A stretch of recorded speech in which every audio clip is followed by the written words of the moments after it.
From the St. Louis Public Radio Newsroom, this is The Gateway. It's Tuesday, May 6th. I'm Abby Larico. A local mom found inspiration in an unlikely setting, stuck at an airport with a crying baby.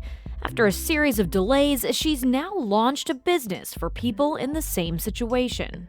First and foremost, it was an idea because I was a mom struggling, and then it turned into a business. Why she hopes her idea helps all air travelers. Coming up after this news on The Gateway. Preparations for the Festival of Nations are back on. The event in Tower Grove Park typically draws thousands to its showcase of the diversity of St. Louis, but its future had been uncertain. The International Institute announced in February that planning for this year's festival was paused after 60% of its staff was furloughed due to cuts in federal funding. The festival will look slightly different this year, with a smaller marketing budget and fewer performances from regional artists, but the Institute still expects a variety of vendors to join the event. David Gonzalez is the Vice President of Development at the International Institute. I think if this event went away, people would feel isolated. They would feel like this was one of the few times where our community can come together and experience different cultures. And so I think that there really is a desire to experience that and to come together and celebrate in a positive way. The Festival of Nations is scheduled for August 23rd and 24th. A St. Louis nonprofit that provides nature education to city kids is losing almost $500,000 in federal funding. St. Louis Public Radio's Kate Grumke reports. AmeriCorps awarded Gateway to the Great Outdoors more than $490,000 to expand its programming. But cuts prompted by Elon Musk's Doge took the funding away late last month. Nadav Sprague founded Gateway to the Great Outdoors and says it gets kids off screens and into nature. It's not a controversial thing. We are providing high-quality, interactive, outdoor science education to students in city public schools. The cuts forced the organization to lay off 10 staff members, or about 70% of its team. I'm Kate Grumke, St. Louis Public Radio. University of Missouri leadership is circulating proposed policy changes that could impact student protesters. If adopted, the policy would deny permits for amplified sound weekdays from 8 a.m. to 6 p.m. Permits would also only be issued for stationary activities, meaning no marches would be allowed to use megaphones or speakers. Isleen Atala is president of Mizzou Students for Justice in Palestine, the student group that routinely holds protests on campus. She says her organization had already stopped applying for permits. It's kind of the precedent that the university set. That every time, even when we got approved, they rescinded the approval. So it stopped being something that we wanted to worry about, you know? First Amendment scholars say as a public institution, MU is allowed to regulate the time, manner, and place of speech, but the new policy may be unconstitutional because it could be overly broad and give the university too much power to decide who gets permits and who doesn't. A university spokesperson declined to comment. More hemp is being produced across the country. The U.S. Department of Agriculture reports a 64% increase in the number of acres planted last year. But as Harshan Rattenpal reports, Missouri is seeing the opposite trend. The amount of hemp planted in Missouri has been falling for 2 years in a row. Just 550 acres were planted last year, down from 1,750 acres the year before. Missouri used to be one of the leading states for hemp production before the crop was essentially banned in the 1930s. It's only been 6 years since Congress removed the ban. Eleazar Gonzalez is an agricultural economist at Lincoln University's Hemp Institute.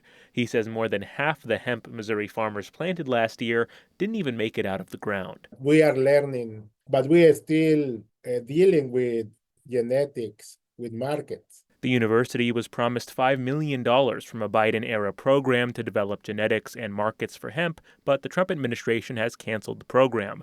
I'm Harshan Rattenpal. An independent forecasting commission is increasing revenue projections for the state of Illinois.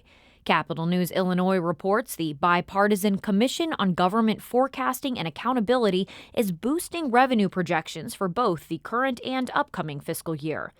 The revisions follow strong income tax receipts to the state in April, showing income taxes up 20% this April compared to last year. The commission now expects the state to finish the current fiscal year with $700 million more than lawmakers budgeted for.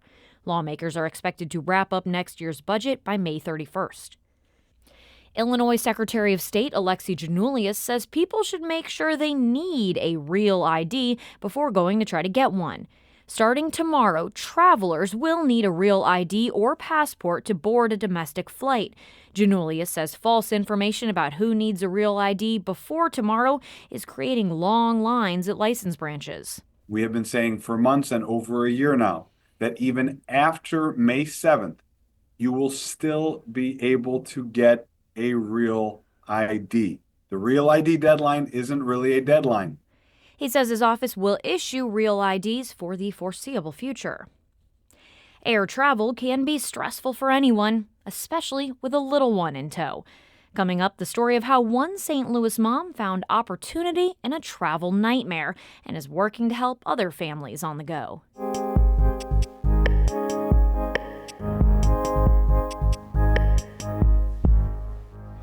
On a spring weekday afternoon at St. Louis Lambert International Airport, plenty of families are navigating air travel in style. So I have a bag right over here. I put one under the plane, but I also have a bag that has clothes. Toddler style. I always just overpack. I think 2 short flights are better than 1 long one. Yeah. Oh, I think you need like an extra frontal lobe, almost. Nia Anderson, Matt Ramsbottom, Ruxar Kanam, and their respective toddlers each have different itineraries, but the same agenda: prepare to be unprepared. I mean, you can run out of diapers, you can run out of wipes, you can run out of food, and you're screwed. That's one word for it. Stressed, helpless, and probably a little stinky is how Kelly Garrow remembers feeling when it happened to her, running out of all of those essentials when her family, including her 6-month-old daughter Lucy, was caught in an unexpected 4-hour layover. It was incredibly stressful. You pop into all those little stores expecting something. Nothing. So I was like walking up and down the terminal, trying to soothe her in any way possible. And then on the flight, she just cried. She was so hungry. I mean, she hadn't eaten in hours. She still carries the trauma of that trip 8 years later. In her various travels since, she's continued seeking out resources for parents experiencing what she did and continuously comes up short. There are vending machines for dogs. There are makeup vending machines. There are headphones. It's like, all you want to do in life is to comfort your baby, and when there aren't any options to help you do that, it's incredibly stressful. And I just couldn't figure out for the life of me why that need still persists today. Necessity, being the mother of invention, inspired this mother to come up with a solution: a vending machine, fully stocked and easy to access, carrying the essentials for traveling with a baby. First and foremost, it was an idea because I was a mom struggling. And then it turned into a business. Do you have anyone else with pre-board on your boarding pass? A lot of ideas land on the desk of St. Louis Airport Director Rhonda Hamnabrigi, who can still recall the chaos of traveling with her own young family. There's so much thought that has to go into what do I need if I'm traveling with young children. Even businesses with the potential to take off, though, have a lot to navigate.